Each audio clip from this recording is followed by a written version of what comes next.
드라마 복사 소가수다에 여러 등장인물이 있지만 특별히 아버지 양관식의 모습을 통해서 우리 자신의 아버지의 모습을 보게 됩니다. 또한 우리 남성분들은 아버지로서의 자신의 모습을 보는 것도 같습니다. 여러분은 어떠셨습니까?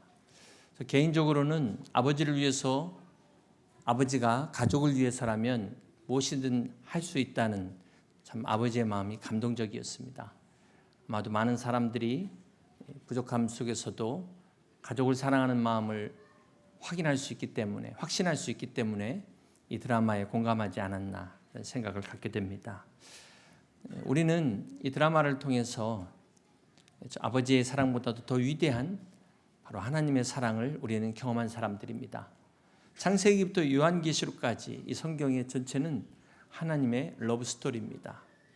우리 하나님의 완전하신 사랑으로 하나님께서 연약하고 부족한 우리를 사랑하셨습니다. 비록 우리가 실패하고 넘어졌다 할지라도, 우리가 연약하다 할지라도 하나님은 우리를 끝까지 사랑하셨습니다. 우리의 모든 것을 다 아시며 끝까지 책임지시는 완전하신 사랑이 바로 하나님 아버지의 사랑입니다. 우리 살아계신 하나님의 이 사랑은 우리의 공감을 넘어서 우리의 삶을 구원하고 변화시키는 능력이십니다. 오늘 우리가 이 하나님의 사랑을 받아들일 때 우리 안에 하나님의 은혜가 임하게 되는 것입니다. 오늘 이 시간 이 하나님의 영원하신 사랑 안에서 여러분이 하나님과 함께 하시는 그리스도 예수 안에 있는 진정한 평안을 누리시는 구원의 소망이 충만하시기를 주님의 이름으로 축복합니다. 여기서 퀴즈를 드리겠습니다. 다음 노래 제목의 대상은 누구를 가리킬까요? 힌트는 가족입니다. 가족. 아직 문제도 안 냈는데 희미한 옛사랑의 그림자, 정 시스터즈의 노래인데요. 모르시는 분을 위해서 리쌍의 헤어지지 못하는 여자, 떠나가지 못하는 남자는 누구를 상징할까요? 가족 중에서 결혼한 아들입니다. 다음은 누굴까요? 이광조의 가까이 하기엔 너무 먼 당신. 대단한데요? 우리 카더가든의 가까운 듯 먼 그대는 바로 며느리였습니다. 다음은 이흔아의 아직도 그대는 내 사랑은 누구를 가리킬까요? 다비치의 미워도 사랑하니까 결혼한 딸입니다. 다음 나훈아의 미워도 다시 한번 누굴까요? 김동률의 다시 사랑한다 말할까 남편입니다. 다음에 이종용 난 참 바보처럼 살았군요. BTS의 전하지 못한 진심은 누구를 가리킬까요? 아내입니다. 아내. 마지막으로 다음 양희은의 이루어질 수 없는 사랑은 누굴까요? 성시경의 미소천사 바로 손주입니다. 지금까지 한국도 모르시는 분은 너무나 경건하셔가지고 찬송가만 부르신 분들입니다. 아프리카 속담에 빨리 가려면 혼자 가고 멀리 가려면 함께 가라는 말이 있습니다. 혼자 걷는 인생의 길목에 가장 멀리 마지막 순간까지 배웅하는 사람은 바로 여러분의 가족입니다. 서울대학교 경영대학 경영연구소에서 소비자와 브랜드 관계를 연구한 적이 있는데요. 그때 친구와 가족의 관계를 연구하면서 이렇게 말했어요. 여러분, 친구하면 뭐가 떠오르세요? 친구는 재미와 호기심, 활기, 친근함 이렇게 이제 감정이 떠오른답니다. 가족하면은 뭐가 떠오르세요? 가족은 안정과 신뢰와 만족과 행복과 같은 정서적 안정과 만족이 연상된다고 합니다. 이것은 무엇을 말할까요? 가족이 주는 가치는 아무리 좋은 친구도 줄 수 없는 오직 가족만이 줄 수 있는 유일한 가치라는 것입니다. 인생의 참 만족과 진정한 행복은 바로 가정에서 오는 것입니다. 사랑하는 성도 여러분, 세상의 가장 큰 축복이 뭐라고 생각하십니까? 어떤 사람은 성공이고 또 어떤 사람은 건강이기도 하고 어떤 사람은 꿈을 이루는 것을 축복이라고 생각합니다. 그런데 오늘 우리가 함께 읽은 시편 128편은 참된 복을 우리에게 정확하게 말씀하고 있습니다. 우리 1절 같이 한번 보겠습니다. 여호와를 경외하며 그의 길을 걷는 자마다 복이 있도다. 진정한 복의 근원은, 복의 조건은 어떤 외적인 성공이나 물질의 풍요함이 아니라 하나님을 경외하는 것입니다. 믿음 안에 하나님 뜻에 따라 사는 삶이 축복이라고 말씀하고 있습니다. 여기서 우리가 하나님을 경외한다는 것은 하나님과의 올바른 관계 속에서 살아가는 복된 삶을 말씀하는 것입니다. 그렇습니다. 참된 축복은 하나님과의 관계에서부터 시작이 되는 것입니다. 오늘 시편 128편은 우리에게 세 가지의 복을 말씀하고 있습니다. 첫 번째 복은 우리 2절 한번 같이 읽겠습니다. 내가 내 손이 수고한 대로 먹을 것이라. 내가 복되고 형통하리로다. 시편 128편이 말하는 첫 번째 복은 손이 수고한 대로 먹는 복입니다. 자, 여기서 중요한 것은 놀고 먹는 것이 결코 복이 아니라는 사실입니다. 데살로니가후서 3장 10절을 보시면 우리가 너희와 함께 있을 때에도 너희에게 명하기를 누구든지 일하기 싫어하거든 먹지도 말게 하라, 이렇게 말씀하고 있습니다.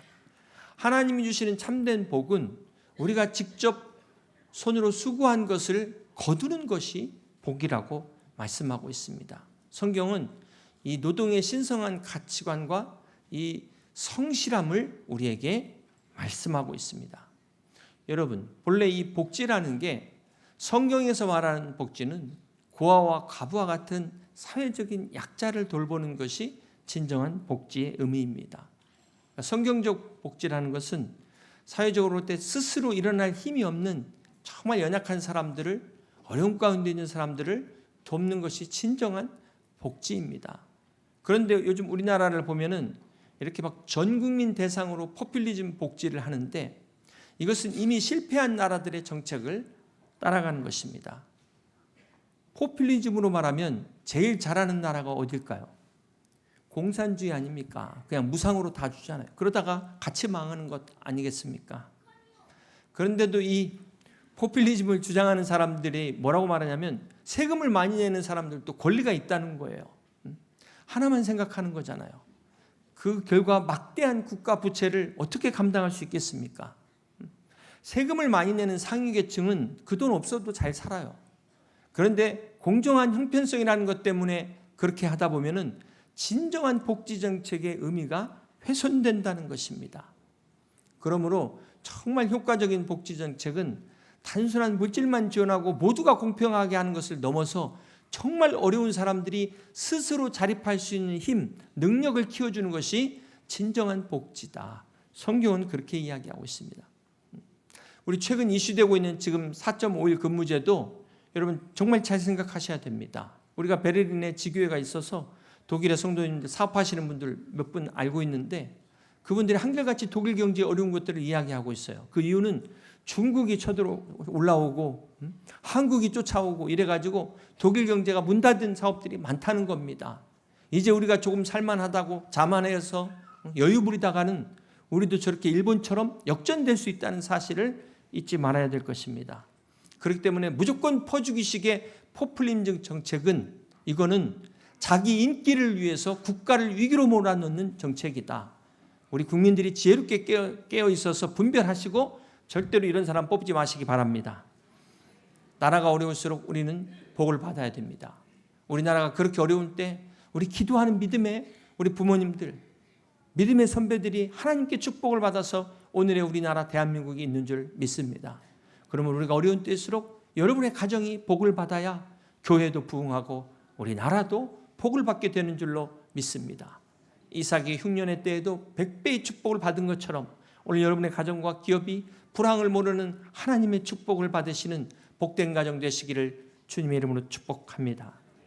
오늘 본문에 내 손이 수고한 대로 먹을 것이라, 이것은 뿌린 대로 거둔다는 하나님의 원리입니다. 시편 126편 5절을 보시면 눈물을 흘리며 씨를 뿌리는 자는 기쁨으로 거두리로다. 그렇습니다. 여기서 우리 자녀들 입장에서는 공부하는 것도 씨를 뿌리는 겁니다. 그러니까 학생의 때는 씨를 심는 때예요. 학생의 때는 결코 거두는 때가 아닙니다. 우리가 학생일수록 젊을 때일수록 더 열심히 내일을 위하여 눈물을 흘리며 씨를 뿌리고 심는 여러분 다 되시기를 주님의 이름으로 축복합니다. 이처럼 요행을 바라지 않고 정직하고 성실하게 노력하는 것이 복받는 비결이라고, 이것이 하나님의 원리라고 시편 128편이 우리에게 말씀하고 있습니다. 무엇보다도 그러기 위해서는 먼저 하나님을 경외하는 믿음 안에서 하나님 안에서 성실하게 기도하고 또 최선을 다하는 여러분 되셔서 오늘 여러분과 여러분의 가정이 심은 대로 거두는 놀라운 축복을 누리시기를 주님의 이름으로 축원합니다. 이것이 첫 번째 복입니다. 시편 128편의 두 번째 복은 우리 3절 말씀 함께 보겠습니다. 내 집 안방에 있는 내 아내는 결실한 포도나무 같으며 내 식탁에 둘러앉은 자식들은 어린 감람나무 같으리로다. 시편 128편의 두 번째 복은 가정의 복을 말씀합니다. 특별히 이 가정의 복을 포도나무와 감람나무, 올리브유를 통해서 두 가지 비유로 설명하고 있습니다. 이 당시 이스라엘에게 있어서 이 포도나무와 이 포도와 감람류는 정말 없어서는 안 되는 아주 중요한 생필품이기도 합니다. 이것은 가정에서 부부와 자녀는 정말 우리 삶에 있어서 보배로운 복된 존재라는 것을 말씀하고 있습니다. 사랑하는 성도 여러분, 남편에게 진정한 복이 무엇일까요?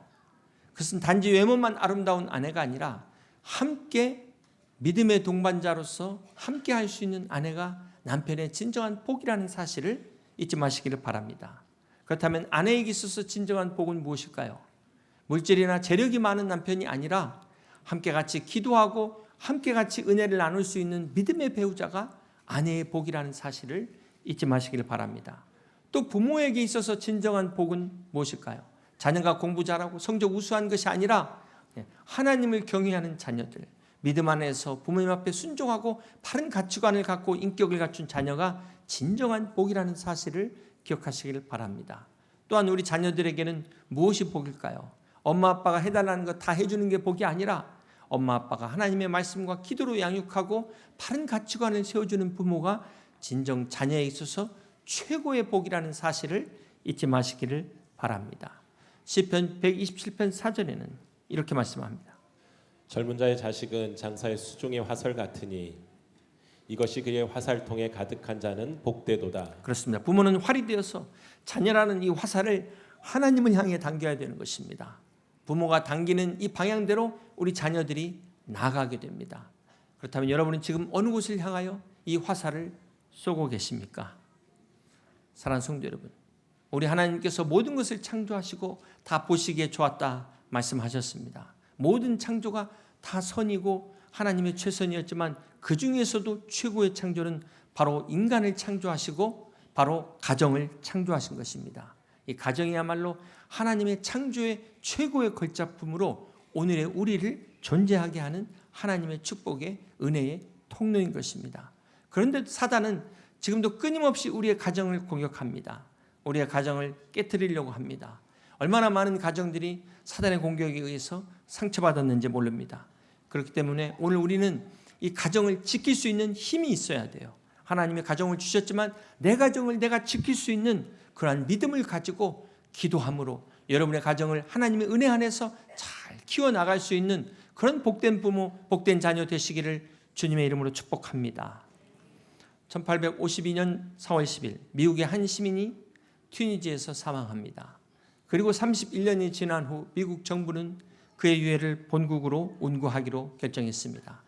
그의 유해가 뉴욕에 도착하던 날 많은 시민들이 그를 영접하러 나갔습니다.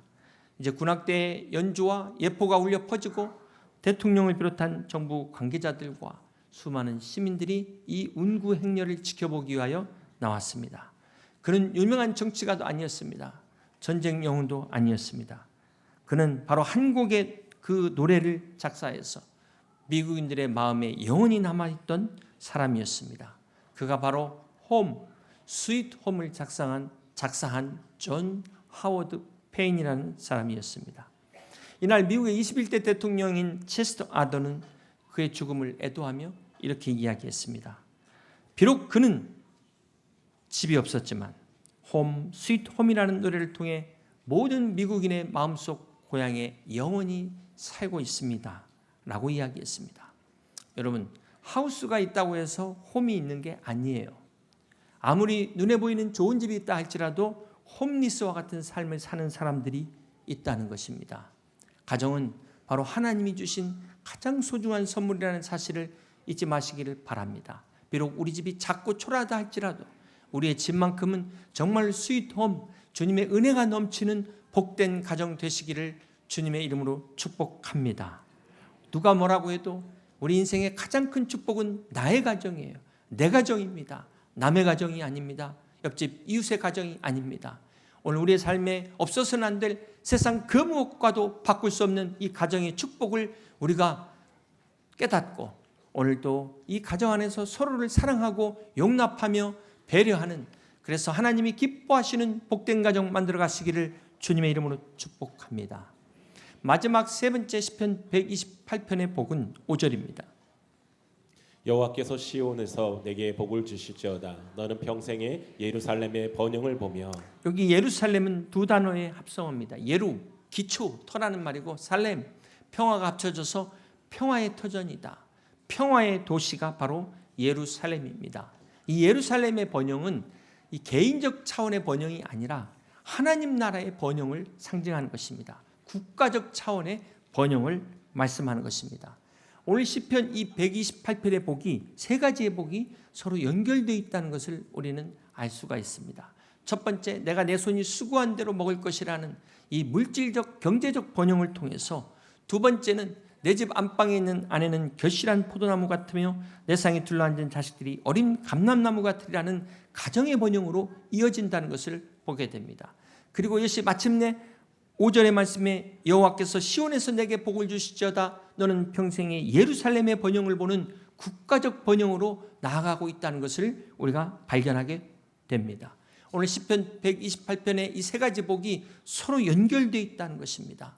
무슨 말입니까? 가정이 건강해야 국가도 건강한 것입니다. 여러분의 가정이 무너지면 우리나라도 무너지게 되는 것입니다. 그렇기 때문에 오늘 우리나라의 첫 번째 방어선은 저 위에 38선이 아니라 바로 여러분의 가정이라는 사실을 명심하시기를 바랍니다.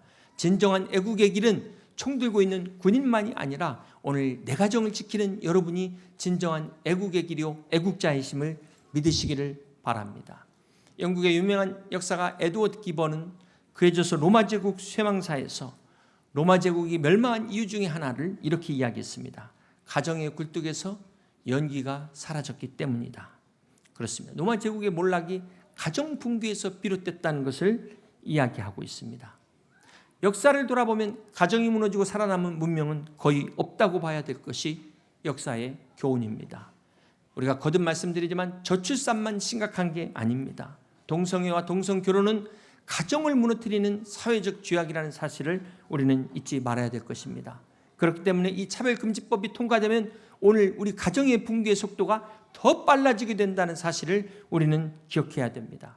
저는 이번 대통령 선거 후보들에게 이 차별금지법에 대한 의견을 좀 들어야 된다고 생각합니다. 그런데 아직까지도 아무도 이것을 물어보는 사람이 없는 것 같습니다. 저 혼자 얘기해봐야 무슨 소용이 있겠습니까? 지금이라도 우리가 함께 나서서 이 문제를 위해서 우리가 심각하게 고민해야 될 줄로 생각합니다. 사랑하는 성도 여러분, 시편 128편의 핵심은 축복입니다. 그리고 그 축복의 핵심은 바로 우리의 가정에 있다는 사실을 기억하시길 바랍니다. 마지막 6절을 함께 보시겠습니다. 내 자식을 볼 것이어다. 이스라엘에게 평강이 있을지로다. 시편 128편의 마지막 축복은 자녀와 손자를 보는 세대를 이어가는 하나님의 축복을 말씀하고 있습니다. 오늘 여러분의 가정에 이러한 축복이 가득하시기를 주님의 이름으로 축복합니다. 사랑하는 성도 여러분, 오늘 주님께서 우리에게 약속하신 복은 세상 사람들이 추구하는 복과는 다른 것입니다. 하늘의 복은 이 땅의 복과는 비교할 수 없는 영원한 복입니다. 진정한 복입니다. 절대적인 복입니다. 놀라운 복입니다. 특별히 하나님께서 우리에게 주시는 복, 로마서 8장 15절에 보면 너희는 다시 무수하는 종의 영을 받지 아니하고 양자의 영을 받았으므로 우리가 아빠, 아버지라고 부르짖느니라. 성령이 친히 우리의 영과 더불어 우리가 하나님의 자녀인 것을 증언하신다고 말씀하셨습니다. 그렇습니다. 오늘 하나님께서 우리를 사랑하셔서 우리를 하나님의 자녀로 삼아주시고 하나님과 가족이 되게 하신 것입니다. 이것을 요한 1서 3장 1절은 보라 아버지께서 어떠한 사랑을 우리에게 베푸사 하나님의 자녀라 일컬음을 받게 하셨는가. 오늘 그리스도 예수 안에서 구원받은 하나님을 믿는 주의 백성들을 향하여 오늘 하나님의 자녀라고 말씀하고 있어요. 우리가 하루아침에 하나님 나라의 로얄 패밀리가 됐다는 사실을 기억하시길 바랍니다. 이것이 얼마나 큰 은혜입니까? 이것이 얼마나 큰 축복입니까? 죄로 인해 영원히 하나님과 원수되어서 지옥의 형벌을 받을 수밖에 없는 우리를 위하여 주님께서 십자가에서 죽으시고 부활하심으로 우리가 아빠, 아버지라 부를 수 있는 은혜를 누리게 된 것입니다. 이것은 단순히 종교적 관계가 아니라 살아있는 하나님과의 가족의 관계라는 사실을 명심하시기를 바랍니다. 사랑하는 성도 여러분, 혹 오너십을 맞아서 아직 믿지 않는 가족들을 위해 기도하고 있는 성도님들 포기하지 마시고 오늘 주님의 위로가 함께 하시기를 축복합니다. 너와 내 가정이 구원을 얻으리라는 이 말씀 끝까지 붙잡고 여러분의 기도로 남편이 구원받고 아내가 구원받고 자녀들이 구원받고 부모님들이 구원받는 역사가 일어나시기를 주님의 이름으로 축복합니다. 이제 말씀을 정리합니다. 사랑하는 성도 여러분, 하나님이 오늘 우리 가정에 주시는 복은 하늘의 신령한 구원의 복, 하늘의 풍성한 은혜의 복뿐만 아니라 이 땅의 모든 기름진 복들을 약속하셨습니다. 이것이 우리 대에서 끝나지 않고 우리 자녀들 다음 세대 후손 대대로 하나님이 누리는 귀한 축복을 128편에 약속하셨습니다. 그러므로 오늘 우리가 다 하나님을 경외하는 믿음의 가정 안에서 하나님이 약속하신 이 귀한 축복과 은혜를 누리는 귀한 가정 되시기를 주님의 이름으로 축복합니다. 우리 여의도 침례교를 통하여 우리 가정에 주시는 이 귀한 축복을 우리 자손의 자손을 이어 세대를 이어 하나님 안에서 복되고 형통한 우리 여의도 침례교의 모든 믿음의 가정 다 되시기를 주님의 이름으로 간절히 축원합니다.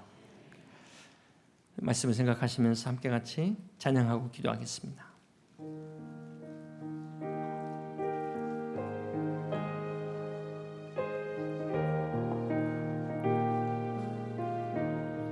예수 사랑하심은 예수 사랑하심은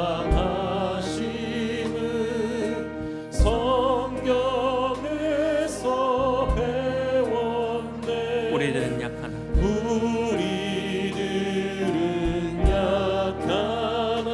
예수 권세 많도다. 나의 사랑하심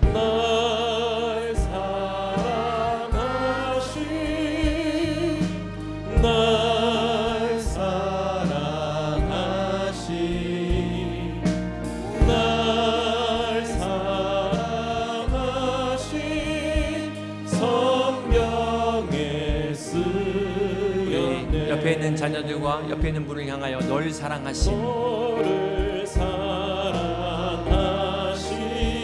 나의 죄를 다 씻어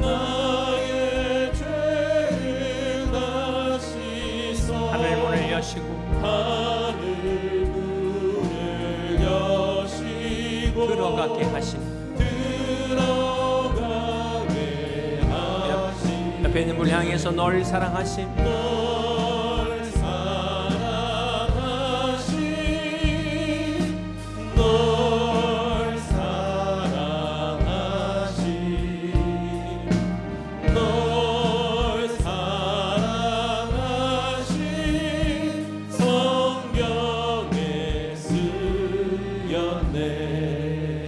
우리를 사랑하시고 우리 가정을 사랑하시는 하나님께 함께 같이 우리 가정을 위해서 기도하기를 원합니다.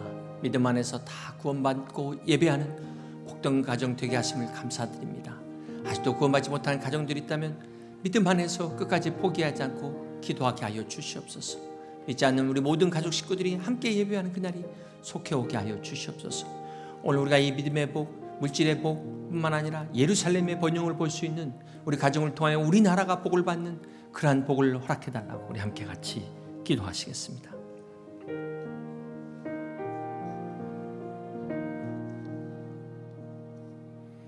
내가 연약할수록 더욱 귀히 여기사 높은 보좌 위에서 낮은 나를 보시네. 날 사랑하신 날 사랑하신 널 사랑하신 성경에 쓰였네. 다 같이 일어나서 세상 사는 동안에 세상 사는 동안에 나와 함께 하시고 세상 떠나가는 날 천국 가게 하소서.